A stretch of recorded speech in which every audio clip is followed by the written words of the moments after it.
Hey, I'm Joshua Knobe from Philosophy and Cognitive Science at Yale. And I'm Dave Rand from the Harvard Program for Evolutionary Dynamics and soon to be the Yale Department of Psychology. Hey, so today we're going to be talking about questions about why people sometimes cooperate with each other and why sometimes they don't cooperate or sort of defect and harm each other. And in general, this tends to be a very interdisciplinary kind of approach, but your work seems to take it to a whole new level where you have this involvement with biology and psychology and computer science and also indie rock. So maybe you could just start off by just talking a little bit about, your background. How did you end up doing this kind of stuff? I've had a strange path through topic space. But I was just kept searching for something that I thought was really amazingly interesting. And the first time I heard about the idea of cooperation and the prisoner's dilemma and stuff like that, I was like, that's it. This is what I've been looking for. I started as a computer science major. I switched into biology. I did computational biology, like modeling electrical properties of heart cells and stuff like that. And then in grad school, I took an evolutionary game theory class, and I was like, wow, this is super cool. So I started doing like game theory, economics kind of stuff, running economics experiments, and then trying to say, oh, actually, it's really interesting to find out what people are actually thinking and like what people actually do. And it got into the psychology angle. So, when you think about this psychological angle, I feel like the obvious sort of thing to think is that for people to help others or to be kind to others, what they should do is be more thoughtful, more considerate, kind of think about what they're doing and reflect. But it seems like a lot of your recent research points in exactly the opposite direction from that, suggesting that maybe if we took the time to be more considerate and more thoughtful, that would just really land us in a lot of trouble. Right. It's a little bit unsettling. I find it a bit unsettling. So we've done, we had this paper recently with Josh Green and Martin Novak, where we showed that in these kind of social dilemma situations where you give people money and they choose how much to keep for themselves and how much to contribute, like the initial impulse is to be cooperative and to contribute to the public good, and then the more you think about it, the more selfish you get. And I find it sort of alarming. Wait, so maybe you could just tell us about the experiment. How did you actually show it? Yeah, so we did it using economic games, so sort of using a paradigm that comes out of economics and game theory, where you have a group of people and you give everyone some money, and then they choose how much of that money to keep for themselves and how much to contribute to a quote, common project that benefits everyone. And specifically, it's everything that gets contributed gets doubled and then split equally by everyone in the group. In our experiments, it's typically groups of 4. So it's like everyone gets money. If everyone contributes all of their money, it gets doubled, and everyone gets back double what they started with, and so that's good. It's non-zero sum. Everyone's better off by cooperating. But at the same time, there's the temptation to free ride off the contribution of others, because for every dollar you put in, it gets doubled to $2, and then split 4 ways, so you're only getting back 50 cents on the dollar. So it's one of these little simple games that illustrates the tension between what's best for the individual and what's best for the common good. So it's kind of like maybe a group project that you get when you're an undergraduate student, where there are 4 of you working on the project. If all of you put in a ton of work, you'll all get a really good grade and everything will go well. But say if 3 people put in a lot of work and 1 person puts in nothing, then the 1 person reaps all the benefits of the other 3 people's work, but actually doesn't have to do anything himself. So ends up with a nice payoff without having made any contribution. Right, that's exactly right. And there's all kinds of examples of things like this in academic context, like you're talking about, in business context, like all kinds of, work projects.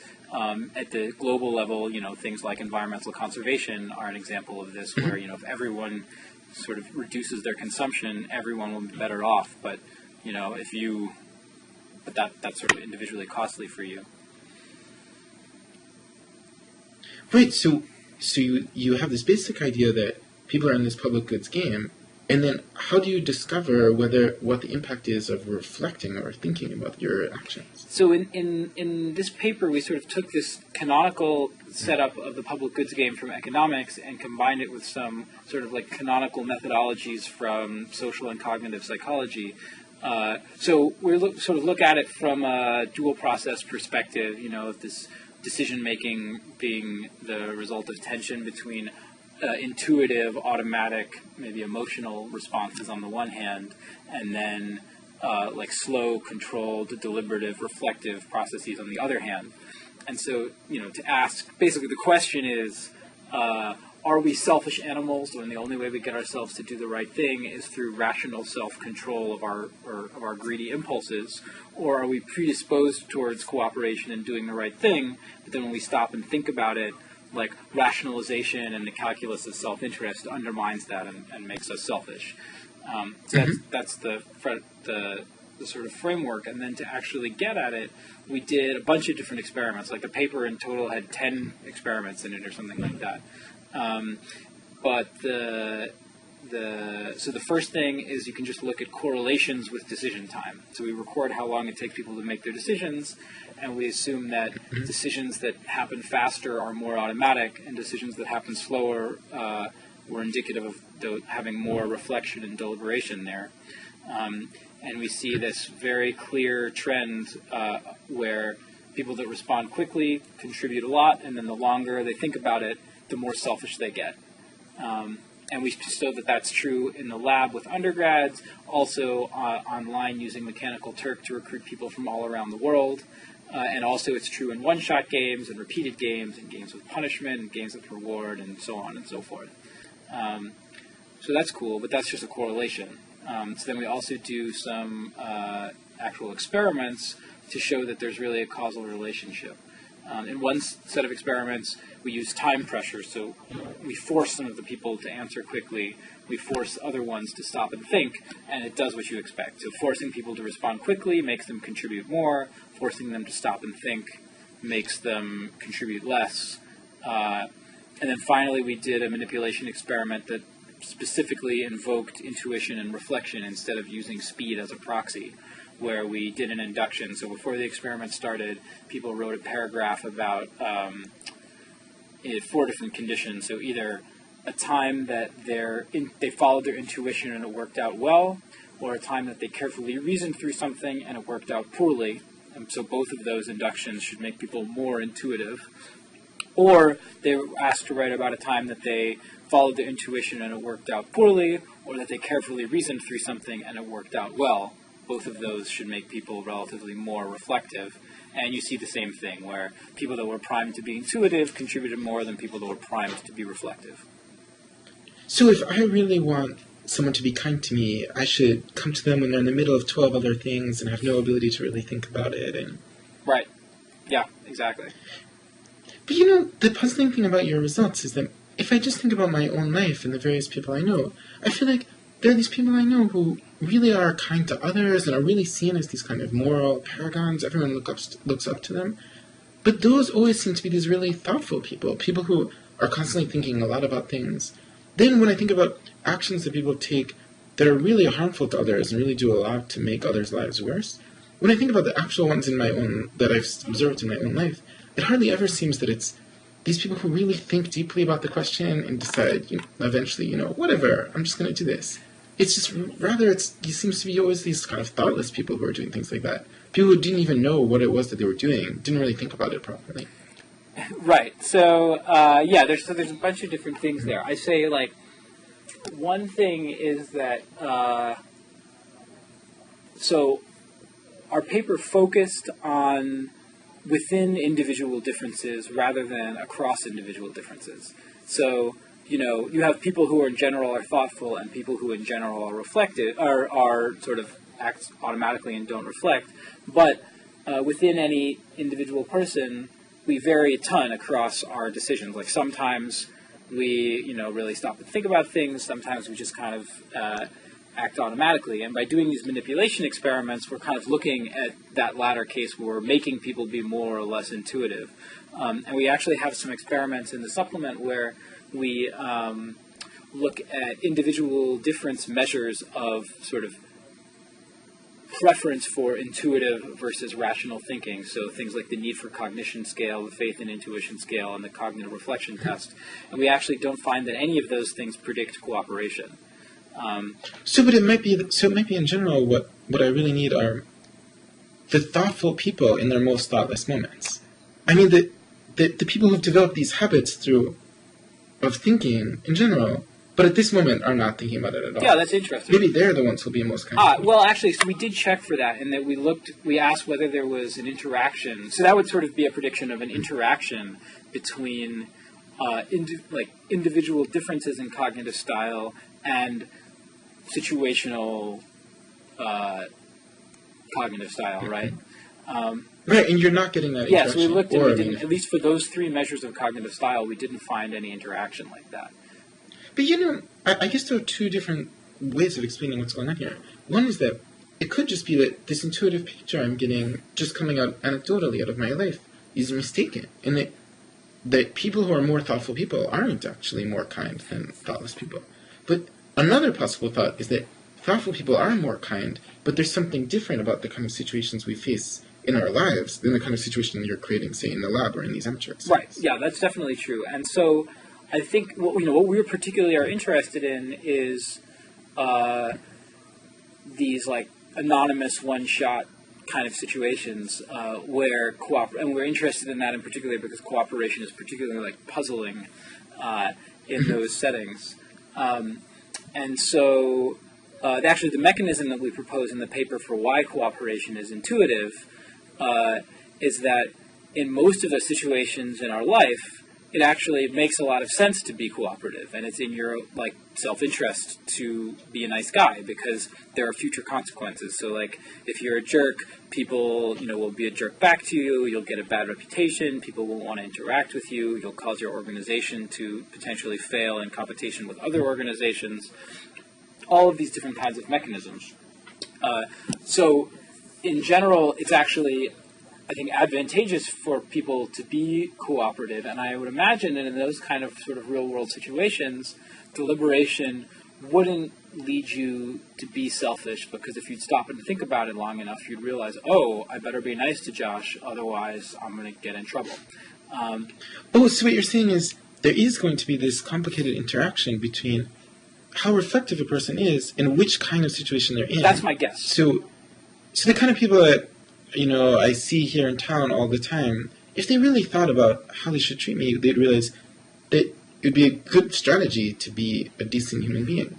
But if you're just trying to decide whether to tip the waiter in like some, restaurant you encountered on the highway, then the more you think about it, the more you'll realize, oh, I can just get away with not doing this, and they'll never suffer any consequences. Right, exactly. And the thing is that, so I come from my sort of like cultural heritage as a studier of cooperation, having worked a lot with Martin Novak. I sort of come from repeated games are like really important and are like the thing that matters in the world. And we wrote a lot of papers saying repeated games are the only thing that matters.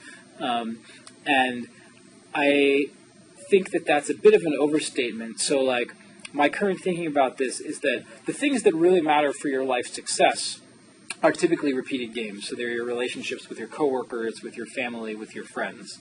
And that's where I think our intuitions about successful strategies, of sort of our social heuristics, are developed in those kind of contexts. But then we do also find ourselves, fairly often in situations where you could actually exploit someone and get away with it. And so the idea is the heuristics that we develop in the context of long-term relationships spill over and get applied even in the context of like, should I leave a tip for this in this restaurant in a different city? Should I lean my chair back in the airplane, and get all up in somebody else's space, like that kind of thing. But I think that your example with the airplane is a good one. So I feel like one thing that's really striking about the particular kind of experiment you're running is that it's so obvious to the participants in the study what would be the thing that helped others and what would be the thing that helped themselves. They don't have to think to realize that they'll be helping others if they donate more to the common good. But maybe a lot of the sort of douchey actions that people perform in ordinary life, it's not that they're thinking, I could be nice or I could be douchey, and then they choose the douchey option. It's that they're not thinking enough to recognize that they're in that kind of situation. Yeah, so I think that that's totally right. And in our experiment, we really specifically did that on purpose. So we kind of were saying, we're interested in the sort of cognitive mechanisms that are operating when people are in social dilemmas. So in our instructions, we like really explicitly say contributing everything is good for the group, but contributing nothing is in your sort of narrow self-interest, and like really spell it out and make sure that they understand that. But it's also a really interesting question of what's going on. That is, I think of it as like sort of a two-stage process. You have to recognize that a social dilemma is there, and then you have to decide what to do once you recognize it as a social dilemma. And so our data... So, that's a really good... Maybe the environment example is a nice one for that. So if you think the environment situation that we're faced with right now is really like the game that you're describing, it might still be that reflective people are more the ones who are going to sacrifice from themselves to help the environment. And it's not because they're the only ones that choose altruism over selfishness. It's because they're the only ones who realize that they're in a social dilemma. Right, and so I think that that's actually how I reconcile our results on intuitive cooperation with stuff that, for example, Moore and Lowenstein have done on ethical behavior and conflict of interest kind of stuff. Where there, they basically find that the reflection, that the automatic thing is to do the like non-ethical thing, and that ethical behavior requires reflection, and I think that this two-stage model is my reconciliation of that, which is that in I think a lot of the conflict of interest situations, what they're looking at is, do you realize that there's a conflict of interest here? Do you have to stop and think and realize, actually, I guess maybe the reason that I want to do this isn't because it's best for the customer, but because it's good for me. And given that, what should I do? And so I think that, basically I think that there's two stages, and we were trying to sort of pull them apart and focus on the second one. But I'm actually working on some stuff now, trying to explicitly test this and sort of look at situations that are a little bit ambiguous about what's the socially optimal thing to do, and try and pull apart these two stages and look at them one at a time, and hopefully find this sort of crossover interaction where time pressure is like good for the social welfare in the second stage and bad in the first stage. Right, maybe that helps to reconcile these two pictures I have, that once you realize you're in a social dilemma, it's best if you're thoughtless. But the only way most social dilemmas don't have a big sign on them saying, you are now in a social dilemma. The only way you can realize you're in one is if you're sort of thinking enough to realize that what you're doing might harm other people. But so that earlier you were saying the reason why cooperation is so intuitive is because of this habit we've developed of in general cooperating. But are you thinking of that as just something about human nature, that people have a habit of cooperating? Or are you thinking about it as something about the particular kind of people in this particular culture that you're examining in your studies? I think pretty definitely the latter. And I think that we have a couple of studies at the end of the paper that provide evidence for that. So if the story is, or the hypothesized mechanism is, in the course of like development and daily life, you get reinforced as to like what is a good strategy. You learn that, and you're doing this in the context of like almost infinitely repeated games and reputation and all of that. So, you can learn that cooperation is a good strategy, and then it spills over. That makes at least a couple of predictions. So one prediction is that people that have previous experience with these economic games, the sort of pathological setting, shouldn't show the effect, or should show it less, because they've already had time to adapt. And that's what we show, is that previous experience with economic game experiments moderates the relationship. So you get the sort of intuitive cooperation among the naive subjects, but not among the experienced subjects. And then the other one is that the sort of real-world context of repeated games, that can make cooperation an advantageous strategy as long as enough other people are also cooperating. But in a world where everyone is selfish, even if the game is repeated, that doesn't change the fact that being selfish is... That is, in a world of repeated games with selfish partners, you should be selfish. So the idea is, say that the two of us were in very different environments. So say I was surrounded by these really kind, nice people who were always, helping me as long as I helped them and so forth. And then say you were surrounded by these mean people where no matter how nice you were to them, they would always sort of be mean to you this anyway. Isn't a Yale Harvard dig, is it?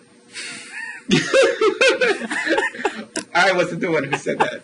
So if that happened, then even if the two of us now say we both left and we both were just like stranded on some island or something, it would still seem intuitive to me to just be cooperative and to you to be stingy. Right, that's exactly right, and that's what we sort of show in this experiment. We have them do one of these public goods games, and then we ask them afterwards, to what extent they can trust the people that they interact with in their daily life.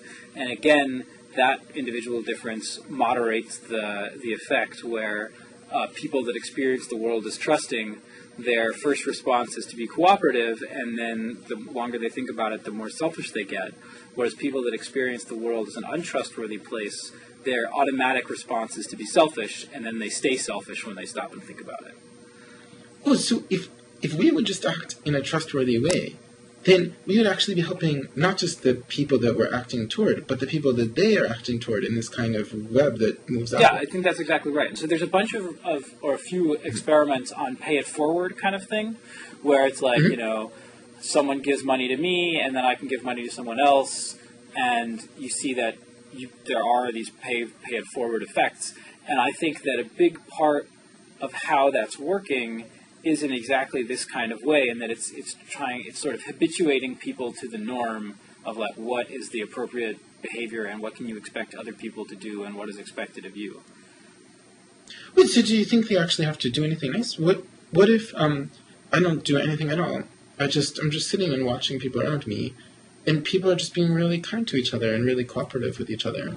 Then would I immediately start to think of cooperation as kind of the intuitive thing that, unless I reflect it further, I would just think that's the obvious thing to do. Be nice to other people. It's a really good question, and it's something that I've been thinking about. I don't think that there's any evidence for one way or the other yet. But I think that the question, the way our mechanism... Well, I don't know. What I was going to say is the way our mechanism is framed with this, you sort of develop a habit of cooperation and it gets internalized, would sort of suggest that experiencing, you cooperating and getting good results from that would be a more powerful thing than just seeing other people doing it. But I don't really know if I believe that. I think it would be an interesting thing to check. We have some work that we're working on now, sort of creating cultures in the lab by forcing people to interact under a set of rules where cooperation is good and everyone learns to cooperate, or one where it's bad and everyone learns to defect. And then we see that the people that sort of learned to cooperate are much more generous in subsequent one-shot game things than the people that learn to defect. But the thing is, they're still you are experiencing yourself cooperating and being rewarded for it, and you're also seeing other people cooperate a lot. So which of those is really the driving force is, I think, a super interesting open question. It reminds me in a way of a lot of people who came to the United States from the former Soviet Union. So there was this sense that if you would cooperate with other people, it would only make life worse for you. Nothing good was going to come of that. And now, if you say to them, we're thinking of going to do this charitable work on Saturday, they just get this look of disgust, and they think, oh, that's crazy talk. No one should ever do that. I'm just going to get back to my job or something. There's this sense maybe that after decades of being in a situation in which cooperating with others was never rewarded, they sort of, at least these people that I know, sort of developed an idea, maybe that was a ridiculous way to behave. Yeah, no, I think that's exactly right. And there's actually a bunch of research on this, cross-cultural things, running cooperation and punishment experiments in other cities, in other countries. So Benedict Hermann and Simon Gechter are the main people that have been doing this work. And it's super interesting. I also have a project with Benedict where we went to Romania and we ran cooperation games there. And it's exactly what you're talking about, where basically people didn't...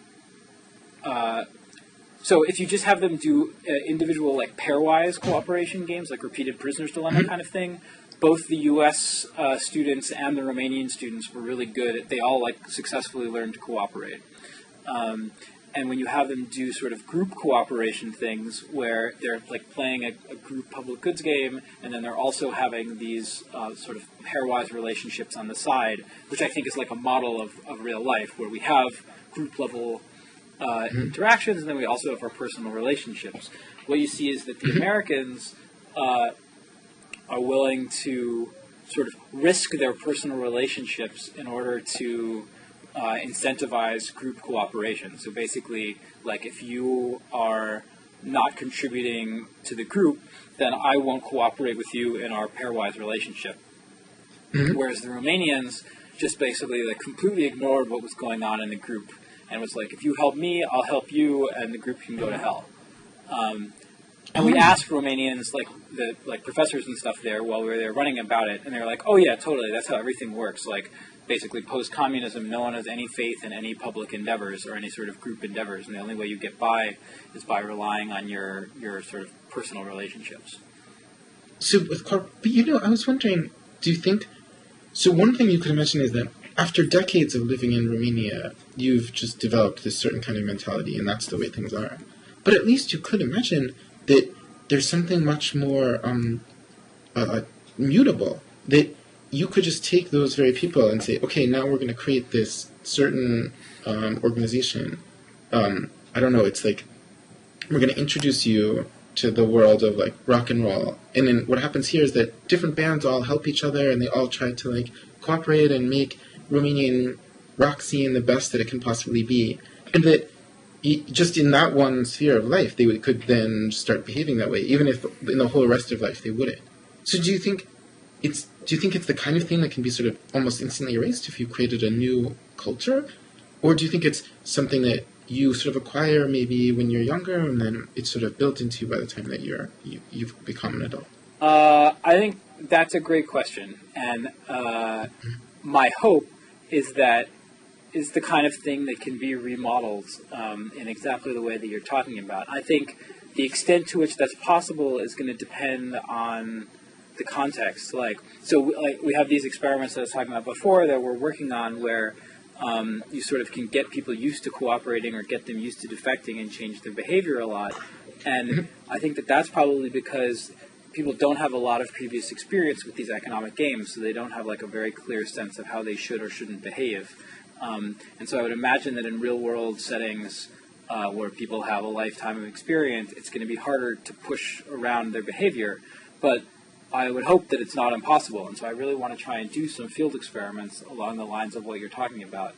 And I think one example where you see some... Wait, yeah. Can we talk a little bit more about that? So I was thinking maybe just arbitrary signals that the new thing you're doing is really different from the kind of thing you're used to could really make a big difference there. So suppose that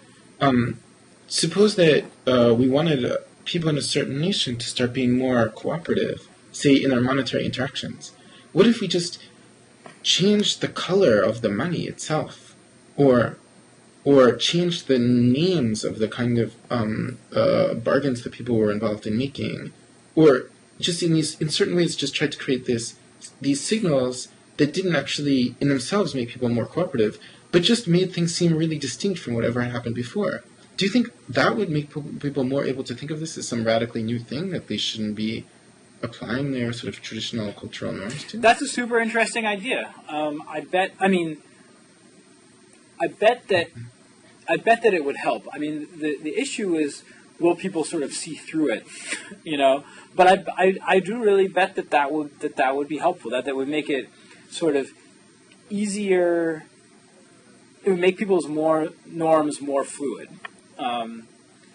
That's a super cool idea. I have several different collaborators, including Benedict, in different places in Europe, and we really want to try and run some of these experiments in Greece, for example, where they are having some major issues, particularly. And the goal is not just to learn some scientific truths about these people, but to kind of find some intervention that can make things better for them, to come up with some ways that they can actually cooperate. Yeah, exactly. So I'm really interested in trying to do some science that matters in some way. And so I feel like this is an example of that where we're trying to figure out how can we design interventions that can get people to be more cooperative. Now, you always get into this sort of dangerous thing of like, oh, I don't know if like cultural imperialism is the right word, but like, oh, the Americans coming and saying that we're doing things wrong and they can fix us and make us better. So like, I mean, okay, that is what it is. But so I feel like from my perspective, I study cooperation. I want to understand why people cooperate, and I want to understand what we can do to make people cooperate more. And then if like the European Commission thinks that's cool and wants to try it, that's awesome, and I am very happy to try and work with them, or whoever. But but the way that you were thinking is that if you have to change the actual incentive structure so that it becomes helpful to cooperate in general. And then if it's helpful to cooperate in general, people will cooperate, even in the cases where it isn't helpful, because it'll just become intuitive. But that's obviously really hard to do, because you'd have to change the incentive structure for all of these people. But intuitively, at least to me, it seems like a lot of the reason why people act the way they do isn't so much because of these complex, real things about the incentive structure, but because, they just admire certain other individuals, and they're just sort of imitating the way those individuals behave. Like, so that, maybe in America, people really admire certain hip-hop stars who are, in certain ways, are defecting. But if those people who were really famous and just sort of, whose behavior was really well known in our culture, were always really cooperating and trying to help other people, maybe things would become different in certain respects. Yeah, I mean, so that's right. That's another really interesting angle that we haven't really looked or thought about at all yet, which is like role models, basically, right? So, and I think that relates back to the question that you asked earlier about to what extent is the relevant thing experiencing cooperation being rewarded yourself versus to what extent is it enough to see other people cooperating around you. And that's just like a more efficient way of doing that, right? Of like making high visibility people look cooperative. And so, yeah, it's a really good question. And it's an experiment we should run. I mean, that's what I find so exciting about all this stuff is it feels kind of like Wild West. Like every time I have a conversation with someone, I have at least one or two ideas of like really cool studies that I would love to run. So what you're seeing so far is that if people think that other people are in general trustworthy, then they will tend to be cooperative in general, even in cases where it won't help them in that particular case. So that the key is somehow to give people this feeling that people are trustworthy sort of in general. Mm-hmm. Do you think maybe even the physical environment could affect that? So just say you're walking down the street. Somehow there could be cues about just what the street actually looks like. Well, this is like the graffiti, clean up the graffiti in New York, right? Yeah, do you think that people's decisions about whether to cooperate with others or whether to defect would actually be affected by just these physical signs of their trustworthiness, which are a lot easier to change than these much deeper kind of things that you've been manipulating so far? Yeah, I don't know. I mean, I think it depends on whether people believe it in some sense. In that, like, the way so my guess about how that kind of stuff operates is by changing people's expectations about how others are going to behave. And so this goes back to the repeated game kind of thing where, like, as the game theorists would say, the multiple equilibria. So, like, in a world where basically having the game repeated turns it into a coordination game, where if you think that the other people are going to be cooperative, then you should cooperate. If the other people are going to be selfish, then you should be selfish. So I think that that's how a lot of that kind of environmental signaling stuff works, is it's giving you information about which equilibrium you're in. Wait, this point about the information seems like a lot of times when people are moralizing and they're trying to tell people, how important it is to cooperate, what they do is they tell some story about someone who did something untrustworthy and try to express their disapprobation of that. They try to say how wrong it was. But maybe it doesn't really matter as much how much disapprobation we express. What matters is just what people think about whether other people are being trustworthy or not. So that even a condemnation of someone for their untrustworthy acts actually just makes people more untrustworthy. Yeah, so Cialdini has some cool experiments on this, or studies on this. Experiments, like looking at things like, basically showing that what you want to do in those kind of contexts is convey the idea that most people are doing the right thing, and that by focusing on people that did the wrong thing is counterproductive. I totally buy that, and I think it fits with a lot of this research. Oh, right, so maybe we don't have to necessarily change people's incentive structure. We just have to change the information they're getting so that they're getting more information about people doing the right thing and less information about people doing the wrong thing. Yeah, well, the thing is that will only work if it actually succeeds in getting a lot of people to change their behavior. Because the thing is that, like, if you are getting information saying everybody's cooperative, but actually nobody's being cooperative, then when you experiment with being cooperative, you get a bad outcome, and you're like, oh, well, I better not do that. That is, I think that the information is important and probably will change people's behavior, but I bet that their personal experiences are even more important because you trust that more, because you really know for sure what happened in that kind of context. Wait, that's an interesting question. I think I would slightly make the opposite guess from the one that you're making. Okay. So suppose we have a relationship between people who are clearly the superiors and people who are clearly subordinate, like, between, in certain kind of cases, maybe between employers and employees. And suppose it's perfectly clear to the employers in certain cases that they'll make higher profits if they do things that in certain ways harm their employees. Mm-hmm. So suppose there's no doubt about that. They're clearly going to be better off in a selfish respect if they do these things that will be harmful to their employees. Mm-hmm. But then suppose they learn that 95% of the other employers aren't doing that. Yeah, but that's different. Right. So I think that's true, but that's different because it's not. That's like a dictator game where you have complete control over it. I think that the kind of things that I'm thinking about are like issues or situations where you have two people that have the opportunity to betray each other or not. Then it's like if you learn that everyone out there is not betraying, are like non-betrayers, and you're like, oh, okay, great, then I'll trust the other person. But actually they betray you. Then you're like, well, shit, maybe I guess that wasn't a good idea. And I think that in those cases, the sort of sting of personally getting betrayed is probably going to sting more than the sort of plus of thinking that, if everyone tells you, oh, everyone's really nice, but then in your personal experience, everyone's a jerk, it's not clear to me that the fact that people are telling you that everyone's nice is gonna win. Do you see what I mean? Right. I think the point you're making seems right. So, at first you were saying the reason for that is that in the case where everyone else is being a jerk, then if you're nice, you get a bad outcome. But I don't think it's that, right? If we change the game to make it in such a way that when you're nice, you just definitely get a bad outcome, and there's no way that you wouldn't, and you just completely know that, and you also know that everyone else does that, then you would still do the thing that would cause the bad outcome, just because that's what everyone does. Right. I think, I bet that that's true. I mean, that actually is an interesting question in and of itself. I bet that that's true in the short term. I don't know that if I believe that would be true in the long term. So you think... They suppose that everyone around me gave a certain percentage of their money to charity, and it was just perfectly clear that if you kept the money, your life would be better, but no one ever did that.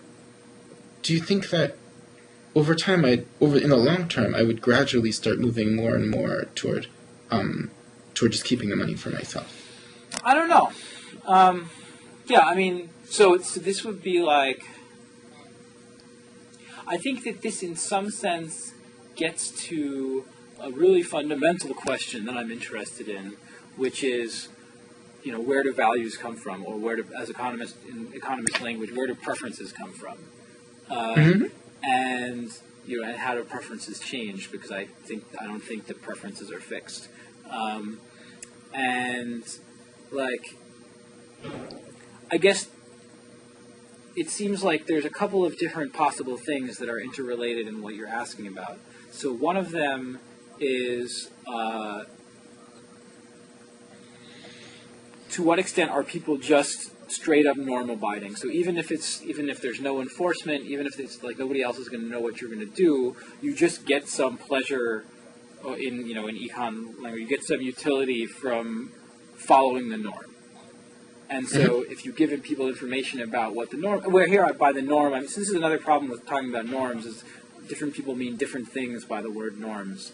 And so it looks like in the context that you're talking about, this is like descriptive norms, that is just what most people do, rather than like a proscriptive norm of like, this is what you should do. So if you just know that most people behave a certain way, is it that you get utility out of behaving in the same way that other people do? Or is it that you shift your preferences to match what you think other people are doing, or something, or what? Like how are these things related to each other? Seems to me like a really interesting question.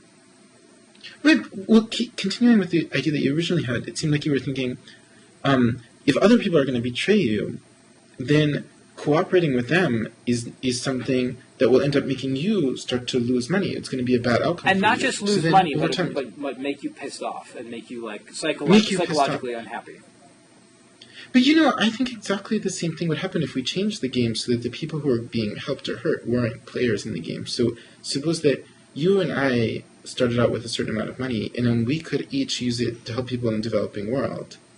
If I started out by giving a lot to the developing world, and you gave very little and just kept it for yourself, then the next round I would maybe defect and keep the money that I had for myself, even though the money that you're giving isn't in any way going to me, and none of my money is going to you. Yeah, well, so that relates to what we were just talking about norms, right? That like, and that's the problem. Is it's hard to tease this stuff apart, but like, I think what we were talking about before is the cases where there's a contradiction, or there's a tension between what's the norm and what's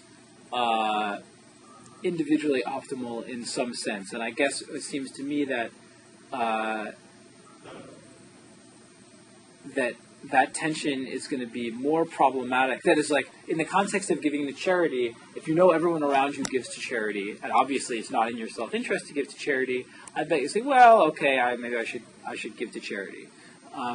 But I think if it's like that there's some like serious extra punch that comes from the negative emotion of being betrayed. Like, people are really betrayal averse. People really hate being betrayed and are willing to reduce the amount of money they get to avoid being betrayed.